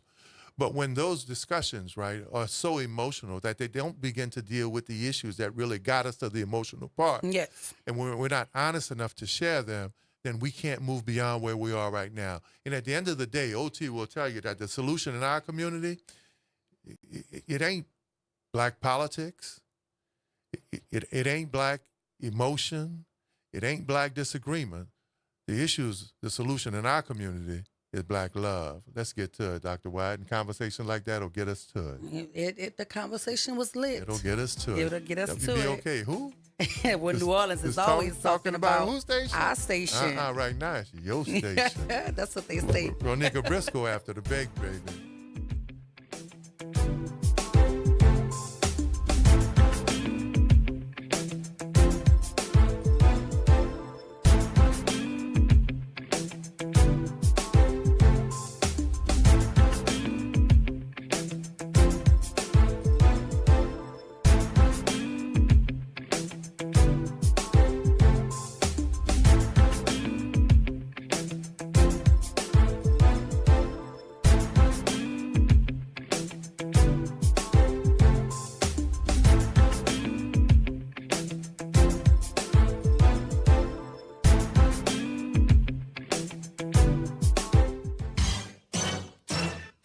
Hey, this is D. Riley from the 90s Hits R&B Jams. Make sure you listen to WBOK 1230 AM every Saturday night from 7 until 9 p.m. I'll be giving you the best R&B jams from the 90s. That's right, all your favorites and more. With me, D. Riley, your host of the 90s Hits, right here on WBOK 1230 AM, or listen online at WBOK1230.com. WBOK, the station you listen to longer. New Orleans Burlesque is back. The Red Light District, located on the second floor of your New Orleans headquarters by Nice Guys, presents a captivating, international award-winning burlesque experience that will leave you breathless. Indulge in the sounds of our Grammy Award-winning quartet and exceptional food pairings each and every Saturday. To purchase tickets, visit Eventbrite.com, and remember, what happens in the Red Light District stays in the Red Light District. Discover the Leah Chase School, NOLA Public School's first new direct-run traditional public school in nearly 2 decades. We offer excellence in math, science, English, and social studies, focusing on unlocking every child's potential. Every scholar receives a personal device, regular assessments, clear family communication, as well as transportation services in a nurturing, arts-inclusive environment. Secure your child's K through 5th grade slot today. Apply at enrollnolaps.com. and embark upon a unique educational journey. Welcome to Liberty Bank and Trust, where your financial journey transforms communities. Since 1972, our customized banking solutions power your dreams and fuel your community growth. Every dollar you invest with us circles back to empower more people, ensuring opportunities for generations. Join us at Liberty Bank. Together, we empower possibility. Visit libertybank.net to start banking with purpose. Liberty Bank. There's freedom here. Ochsner Health knows that making your health a priority is key to staying active. Join Ochsner Health, Johnson & Johnson, and community partners for a free event focusing on Black men's health. Get screenings for blood pressure, glucose, cholesterol, and prostate cancer. Plus, join candid conversations with health experts about men's sexual health and well-being. This event is Saturday, September 28th from 9 a.m. to 1 p.m. at Marrero Community Center at 1861 Ames Boulevard. Be proactive, stay active. It's Off the Top with Norman Robinson on WBOK 1230 AM. As the city of New Orleans prepares to host the 2025 NFL Super Bowl, Homeland Security is preparing federal, state, and local law enforcement officials for an unexpected influx of human traffickers. While the Super Bowl and other large events are known for festive events, often broadcast on air, Homeland Security officials say there is a darker side connected to these events, the trafficking of humans for sexual exploitation. Human trafficking is any form of recruitment, obtaining, transferring, transporting, or harboring of somebody by the means of force, fraud, or coercion for the purpose of sexual exploitation or labor exploitation. During the last Super Bowl week in Las Vegas, police made over 400 human trafficking-related arrests. Cops say 26 of those arrested involved so-called bot cases. In a bot case or robot case, a detective uses the internet to covertly converse with individuals who say they desire to pick up a kid and do sex trafficking with them, according to the Las Vegas sheriff. Officials say children are easily exploited because they're vulnerable targets for manipulation, as are illegal immigrants who are often unfamiliar with the English language. Where children and those in desperate financial or social straits are concerned, online solicitation is prevalent all over the world. Young boys and girls in the LGBTQ plus community are also vulnerable targets. Law enforcement officials say these youngsters make up 40 to 60% of those being exploited for sex. Homeland Security investigators recently held a 2-day human trafficking awareness seminar here in New Orleans to instruct law enforcement officials, nonprofit human services organizations, and hotel establishments on what to look for when human trafficking might be taking place. While the Super Bowl no doubt promises to be an exciting time in the Crescent City, let's remember to be compassionate and mindful of those who might be experiencing a time of trouble and unspeakable despair. If you see something that you even remotely suspect is human trafficking, call 1-888-373-7888. 1-888-373-7888. This is Norman Robinson, Off the Top. making a difference in the community. WBOK 1230 AM. Good morning, Wake Up. The Good Morning Show. Good morning. On WBOK 1230 AM.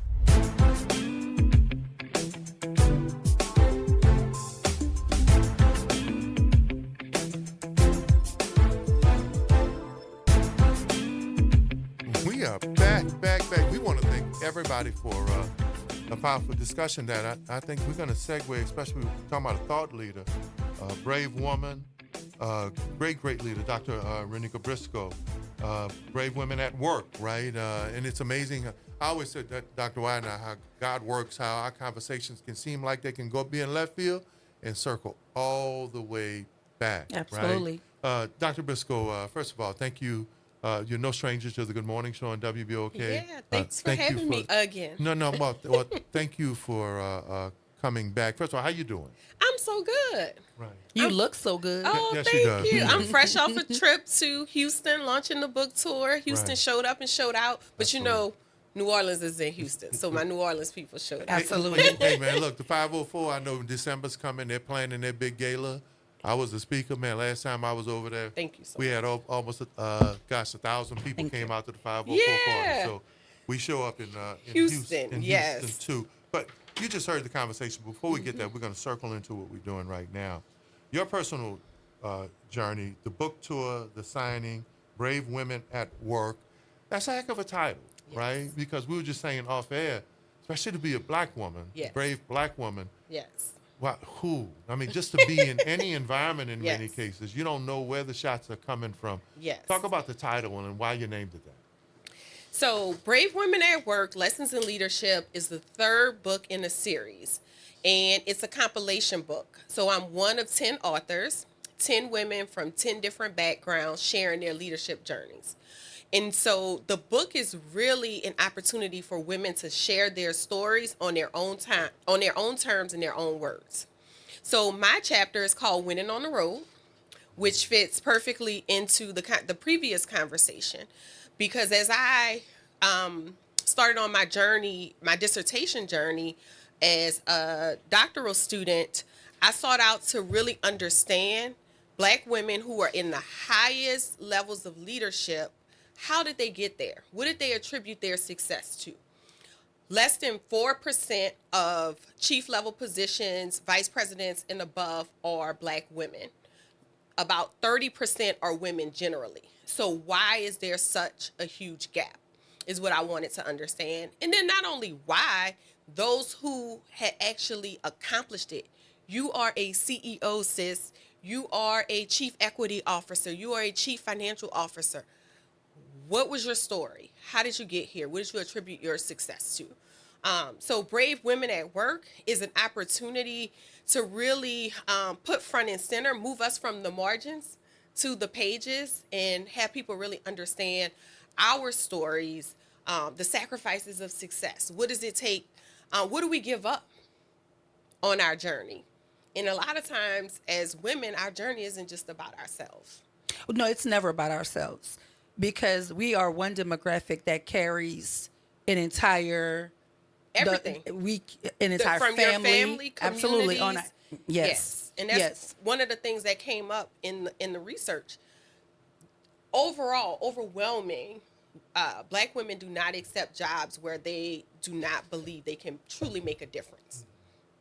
So Impact. Impact. Yes. Yeah. So if they don't feel like they can take others with them, they can continue to support their communities, they can thrive and have other people thrive as well, then that's typically not a place they want to be. One of the things I like the way you've broke Lessons in Leadership, Brave Women at Work, and I think some of our conversations, I think we see it where the world only accepts the woman if she fits one mold, right? But what I love about what you've done is that leadership techniques, types of leadership. So why doesn't that apply for women too? You know, because a woman doesn't fit into our idea of what a woman should be, even if she's the most powerful woman on earth. Right. Then we don't accept it. Yeah. Where does that come from? So it's definitely bias, some unintentional, some intentional. I think we've a lot of times been conditioned to feel a certain way. I know Ashanta has probably Dr. Wyatt has probably experienced this as well, where you're in the room and you're actually in charge of the room, and then they'll walk over to you and say, you know, oh, I'm so great, it's so happy to be here, and they're like totally I work for her. right, Yeah. those things happen all the time, and so we've been conditioned to be that way. And women are conditioned. Yeah, to do well, that. so I heard this story. There's a black woman telling the story, and she was getting on the plane, and she looked into the cockpit, and it was a woman pilot. Yes. And she immediately got scared. We are conditioned to That's a true think story. that men drive better, even planes. You know what, that black woman probably in the 10% or less category of pilots. So if nobody else knows, she knows. But you also know she had to be better, Yes, that's faster, right. stronger. Yeah. You had to be everything and then some to Yeah. even feel, for them to even feel like you were Yeah. on a level playing field with them. So introverted leadership. Yes. Break that down, because you made it a point to put that type of leadership style in when you talk about brave women at work. So, Ishelle, one of our co-authors, she talks about the introverted leader. And a lot of times, if a person you expect the leader to be the loudest in the room, the most rambunctious. So we have a lot of leaders who are the quiet leaders. They are the leaders who are listening attentively to everything that's happening. They are trying to understand what's underneath. They may wait and pause and respond. And a lot of times, unfortunately, those leaders are passed over. So in the book, Ishelle tells her story of ascending to the highest levels of leadership in her organization as an introverted leader, as a person who was learning to command on her own terms, not having to follow in somebody else's footsteps, looking at somebody else's pathway, but blazing her own as a quiet leader, as an introverted leader. So let's talk about collaboration impact, because we briefly touched on impact. Talk to us about collaboration impact and how that could alter your leadership style, just being in the room with other influential black women leaders. So collaboration is huge for me. When we think about who we are, let's put it in a work setting. So you are a leader, you know, you come to the table with a specific set of skills. A lot of times leaders look for people who are exactly like them. Well, that's not usually the best tactic, because you want somebody that's going to complement you, somebody that is going to bring something that you don't have to the table, so you all are a full package together as a team. So when we talk about collaborating, and that's one of the things that we have to do better at generally as women, right? When we think about business, for instance, if I have a business and I'm a consultant and you are a marketer and you are a financial, let's say you're an accountant, well, how can we do business together and grow all of the businesses? So this is why I was excited to be a part of a collaborative book, because it was an opportunity to work with other women who are doing amazing things and leverage that in business, in life, and in our professional careers. We're talking to Dr. Renika Briscoe, Brave Women at Work, Lessons in Leadership. And she touches on all the different techniques. So I got to ask you this question, especially after our discussion and the way you've broken down the different styles. What style of leadership do men most respect from women? Or even based on this conversation, the world in general? Oh my goodness, that is a loaded question. Loaded. We would need some time to break that down. So I think let's talk about what's not respected. Okay, yeah. And then maybe we can get to what is most respected. And just to set the tip, the late Carol Smith, right, one of the great women of the time, who decades set the table for powerful young women like we have now, like you and Dr. Wyatt, used to talk about when she would be here and when she would do her piece, One Woman's Opinion, those times being the only woman in the room, right? And you, having to develop a style, especially in those days, so that when she did say something, they would hear and not dismiss her. Go ahead. Yep. So what do we accept? So a lot of times when black women or women just generally command a room, it's intimidating, right? Well, if you're intimidated, that's on you. That's not on me, right? That's a feeling that you had because of just your presence, right? Another thing that I hear a lot of when you're vocal, when you're coming and you have all of your data, you have all of your research, you're able to get your points across that you're a black bee, right? Mad black woman. Yes, the angry black woman. And so a lot of times when we are in the workplace and we are strong and we're able to communicate and we do excellent work, well, we end up being marginalized. And people want to take you out of your element. You know, they really want to figure out how to break you down, how to make sure that you are not as confident as you're appearing. Right? And so in my chapter, Winning on the Road, it is a metaphor for what we sometimes experience in the workplace. So sports teams, when they win on the road, they are usually not bringing all of their fans with them. Sometimes the other team's fans are booing them. They usually get the terrible locker rooms. You know, the conditions are not set for you to win. And when you do, oh my God, right? Like that is a huge victory. So that same mentality, that same approach is what I found in my research and what I talk about in the book. These women that I interviewed all across the country, many of them were recruited to these jobs. People went on LinkedIn. They hired recruiters. They said that this is the best person for the job. You're MVP, right? You are the best of the best in your field. And then when they got into the positions, they were treated like a walk-on, no longer the MVP. So in those boardrooms, they were now having to win on the road.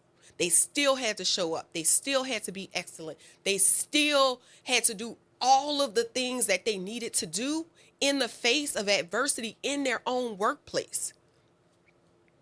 So can you tell us what are some key lessons you've learned from trial and error in your career? Ooh, Lord. So when a black woman say, ooh, Lord, there's been some trials and there's been some errors. So in the book, there's a section called Sacrifices of Success. And I recount a moment when I'm an assistant principal. I am 9 months pregnant. It is July 28th. I'm due August 12th. I am standing in front of the faculty presenting professional development. And I think that I'm peeing on myself. Wow. That's a whole lot of stuff happening. Is your water breaking? My water broke. And it's like years later, I'm like, why was I there? Yeah.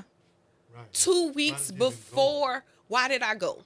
Because you want to show up. You don't want people to think that because you're pregnant, you can't do your job. Mm-hmm. You want to, you know, do all of the things, be all of the things, but I should not have been there. Yeah, powerful discussion. And it does it, man. I always have, there's a spiritual part of what we do here and why we're important and how the conversations do come full circle, right?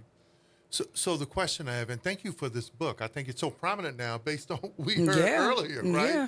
And what you're doing is so necessary.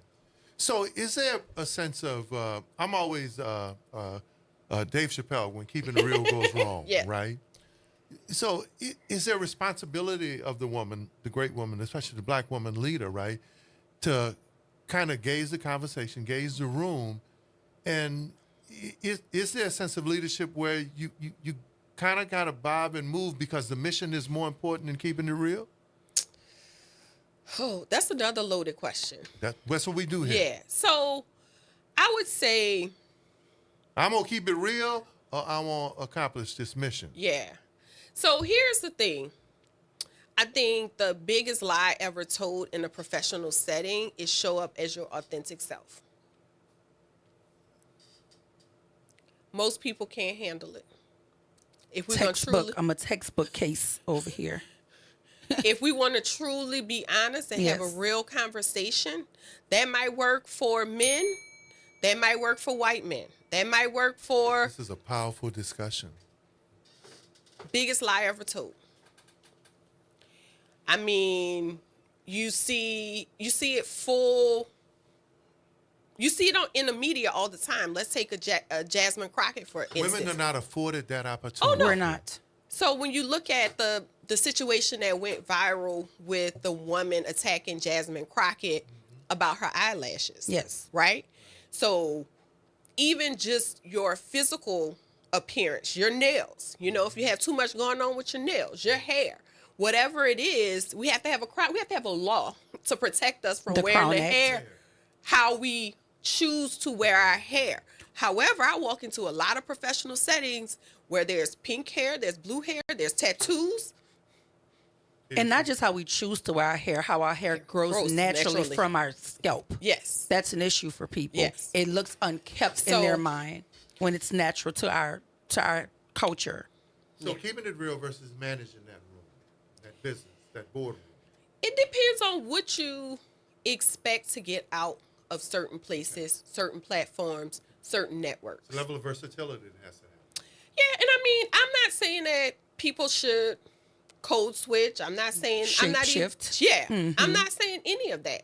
I'm saying that when we show up as ourselves authentically, most people cannot handle it.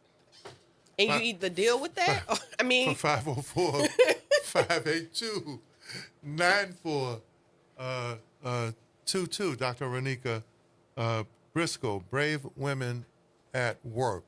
We're going to break. So you and Dr. Wyatt show up. You're showing up in a space, right? You're accomplished at the highest level. You have a doctorate degree. Your resume fits the room that you're in. Do you assume automatically when you step into that room that you have to be brave? Every time you step in the room.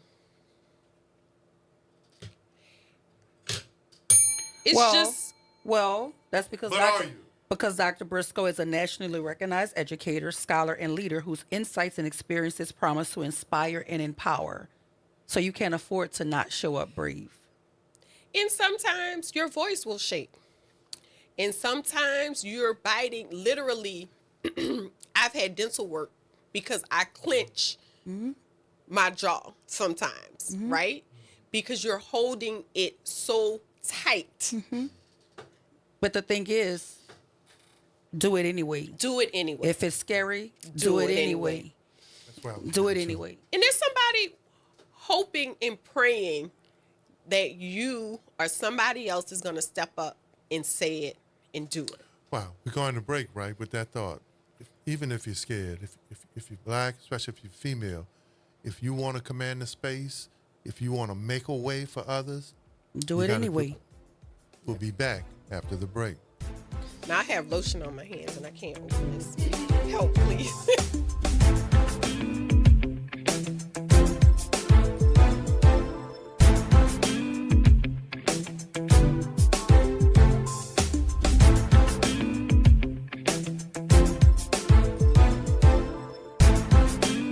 This is your news update for WBOK 1230 AM from WDSU. For all your news and weather, watch WDSU News, New Orleans' leader in live, local, late-breaking news. Today at noon and 4 p.m. Mostly sunny and hot again. Temperatures in the upper 80s to low 90s, but feeling near 100 degrees. There's a small chance for a passing afternoon shower. Tonight, temperatures fall to the 70s. Slightly better chance for rain Wednesday. Then a cold front moves in. Temperatures in the mid-80s by Thursday. For the WDSU First Warning Weather Center, I'm Raven Richard. Mommy, want to play a game with me and Dad? Mommy's not feeling good. You need to vaporize that cold. Vaporize? Yeah, with DayQuil VapoCool. It's DayQuil plus a rush of Vicks vapors. Whoa. Come on, honey. Let's let Mommy rest. You guys are amazing. And so is DayQuil VapoCool. DayQuil VapoCool, the vaporizing daytime coughing, aching, fever, power through your day medicine. And to vaporize sore throat pain, try Vicks VapoCool drops. Use as directed. Keep out of reach of children. Every day, the RTA gets thousands of New Orleanians where they need to be. Whether you're headed downtown, the Ninth Ward, or Algiers, our buses, ferries, and iconic streetcars are going your way. Rolling with the RTA is a smart way to help you save money and the environment. Download the La Pass app today to plan your ride, get real-time arrival information, or make mobile payments. Because the RTA is how New Orleans rolls. Discover the Leah Chase School, NOLA Public School's first new direct-run traditional public school in nearly 2 decades. We offer excellence in math, science, English, and social studies, focusing on unlocking every child's potential. Every scholar receives a personal device, regular assessments, clear family communication, as well as transportation services in a nurturing, arts-inclusive environment. Secure your child's K through 5th grade slot today. Apply at enrollnolaps.com and embark upon a unique educational journey. Visit DePaul's new Algiers Health Center at 2801 General de Gaulle Drive to receive primary and preventive care for both adults and children. Services also include behavioral health, imaging, an on-site pharmacy, vision, Medicaid enrollment assistance, and more. For appointments, visit DePaulCommunityHealthCenters.org or call 504-207-3060. The New Orleans Jazz and Heritage Foundation is the nonprofit organization that owns the New Orleans Jazz and Heritage Festival presented by Shell. With the funds generated from Jazz Fest, the foundation invests in Louisiana communities through economic development, cultural enrichment, and free educational programs. To learn more about the New Orleans Jazz and Heritage Foundation, please visit us at www.jazzandheritage.org. Hey everybody, it's Kimber White Dupree. And it's Graylin Bryant Banks from the front porch. We're coming up next. Good morning, Wake Up. The Good Morning Show. Good morning. On WBOK 1230 AM. Well, we got to end. We are back. You know, Doc, I've been doing this now a long time, and people say, "Hey, what you doing?" I'm doing the same. I'm right here. 7 to 9. 7 to 9. When we went to break, and then off air, we were talking about, first of all, we talked to Dr. Renika Briscoe, right, and her participation in the Lessons in Leadership book, Brave Women at Work. Are there spaces where women shouldn't go, right? Where they should say, you know what, this is not for me. So especially with young leaders, I have this conversation all the time. So we're invited in the room. There's lots of people there, the who's who. Puffy. I mean, we don't. Cat Williams said, all celebrities are there. Because they didn't want to party, and you got to tell them no. And sometimes you got to tell them no. So when you think about what sacrifices you're willing to make in your professional journey, so sometimes a no is the best thing you can do. When you show up places and you don't really know who you are, people will attempt to make you who they want you to be. That's a bell. Wow. So no matter the title, no matter the power, no matter the influence, all they see is you just a woman. Yeah. Future leaders, how do we begin to shape them? Especially because, if nothing else, this conversation today proved that no matter how far we've come, we still got to No matter what your resume says, no matter how qualified you are. That was the whole point of the book, was I wanted a blueprint for the next generation of women. You did that. So in my chapter, I really talk about what are some basic things that women can do to set them up for success. So the first thing I talk about is mentorship versus sponsorship. So a mentor is a person that will sit with you, have coffee with you. They may have been the same places that you're going. They are inspiring you. But a sponsor is a person who's willing to put their reputation out there for invest in you, and set you up strategically for success. So as women, as Black women, we need more sponsors. When I talk to the women during my research process, it took them a long time to even answer that question. Many of them couldn't think back to specific instances where they had people to protect them. Sponsorships for long-term sustainable success. I like to do research, right? I'm like Dr. White. You can't just tell me, right? And we hear the celebration of Black women, Black Girl Magic, right? Black women lead the nation in terms of stay up. So I started doing some deep dives into success. There's still studies that show single Black women's per capita wealth is only $5 total in terms of what they actually own. And no one's telling Black women they need elation in terms of startup, but not the resources 6 months later to stay up. Oh, yeah. They don't get the access. They start up, but don't get the resources to stay up. And let's talk about why they even went to start up. It's because y'all dogged them in these professional jobs. So most of us are forced into our own businesses because of the negative experiences being beat down in the workplace. Dr. Renika Briscoe, where are you from? New Orleans. What part of New Orleans? Algiers. They did talk heavy to him. I just had to make it clear. I had to make it clear. That's an Algiers girl. Yep. What Adolph PJ Morgan say? Meyer. Ain't nothing like Algiers. nothing like a New Orleans girl. Yeah. That's the Algiers girl. Yeah. So, Yeah. I mean, and that's real talk. Yeah. So we get to the point where we are trying so hard. We are coming to the table with more degrees, more experience, more.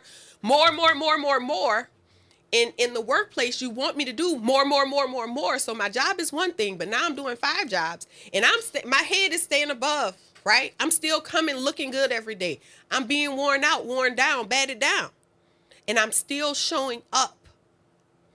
And then it gets to the point where it's like, I don't even want to do this anymore. I'm gonna go do my own thing. So we've talked about Brave Women at Work in your book and your chapter, and we talked about advice for future leaders.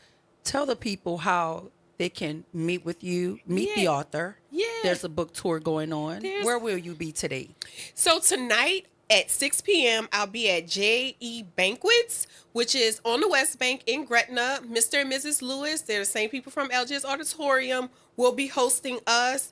On Wednesday night, 6 to 8, I'll be in Slidell at Nola Lanyap. And on Sunday, I'll be at District 2 on Crowder. And Monica Pierre will be my moderator at that event. I'm super excited. You all can go to drrenikabriscoe.com to get tickets to the book signing. If not, go online. You can go to Amazon. You can go to Barnes & Nobles, whatever bookstore you want. Go and catch the book, purchase the book, Brave Women at Work, Lessons in Leadership. We got Amazon bestseller. We're going for New York Times bestseller. Today is our official launch day of the book, and we have 1 week to get there. So we would appreciate your support. So that is drrenikabriscoe.com. Yes. To get tickets to the book signing. Can they also purchase a book on that website? Yes, they we can need also to get them over the threshold so that they can be a bestseller for the New York Times. They've already earned Amazon's bestselling. So let's push them over the threshold. But here's my question to Dr. Renika Briscoe. Has anybody ever mispronounced your name? All the time. And what do you do when they mispronounce your name? Correct them every single time. So if there's any young girls out there with a big name that match your big personality, that match your big confidence, your braveness, correct them every time. Your name is important. You were named intentionally. You were named on purpose, and you need to let them know what your mama named you. That is Dr. Briscoe, the nationally recognized educator, scholar, and leader whose insights and experiences promise to inspire and empower Big Algiers Energy. So we got just a couple minutes left, and then we'll get back to you inviting people to this book tour and signing. If you had a chance, let's create a hypothetical. Okay. You had a chance to sit down with Vice President Kamala Harris, especially we're talking about leadership and roles. What would your advice be to her? Especially Good in question. the moment she's in now. So I think Vice President has done extremely well with her approach. She has stuck to who she is. So I talk about that in the book, Know Who You Are. So sometimes when people mission drift, when they aren't very clear on what they value, what they stand for, then they go off the deep end. And, you know, the conversation we had a few minutes ago about them turning into something that they're not. Stay clear on your perspectives. Stay mindful of just your approach. It's working. I think for her, she's been very clear. She has been very vocal. She has stayed in her own character. So when you show up, you know what you're getting. She has continued to align herself with people who believe the way that she believes. That's another part. The company we keep. So a lot of times people judge you off of that. And they will try to put you in a box, right? Oh, I saw you with such and such, such and such. So she's aligning herself with people who are aligned to what she believes philosophically. But I would tell her, keep being you, know who you are, stay in character, and keep going. Oh, and book signing tour one more time. So tonight we are in Gretna on the Best Bank at JE Banquets. Shay Caju is my moderator. Tomorrow night, Dr. Danielle Black will be my moderator at NOLA Lanyap in Slidell. And on Sunday, Monica Pierre will be my moderator at District 2 on Crowder. So we'll be all over the city, all over the greater New Orleans area. And I want women to come out, but I also want some men in the space as well. Absolutely. Well, after today's conversation, we got a lot of learning. So come and learn, fellas. That is a lot of learning. A lot of learning. That is drrenikabriscoe.com for those tickets. drrenikabriscoe.com. Wow, Let's push over the threshold, hey, Doctor, please. It's been a whirlwind conversation about an important issue. Yeah. From our politics. Needed to happen. The gender gap. Yes. How we feel about each other and the work that has to happen. But I think your question, it was a poignant question, and that's what set the table for the conversation. Amen. So kudos to you for the question, because at the end of the day, we can speculate all we want. We need black men to answer to account for why they're shifting into the space where it seems that they are supporting Trump in this election. We got a whole lot of that out today. Dr. Briscoe, good luck to you. Keep doing what you're doing. Keep provoking thought, Dr. All right, now we love what I do. Talk show. And talk show, what we do? We talk. WBOK 12:30 a.m. When New Orleans is always talking not the side porch or the back porch, but the front porch. Front porch, baby. But Kimba and Graylin is up next. Thank y'all. This was so good.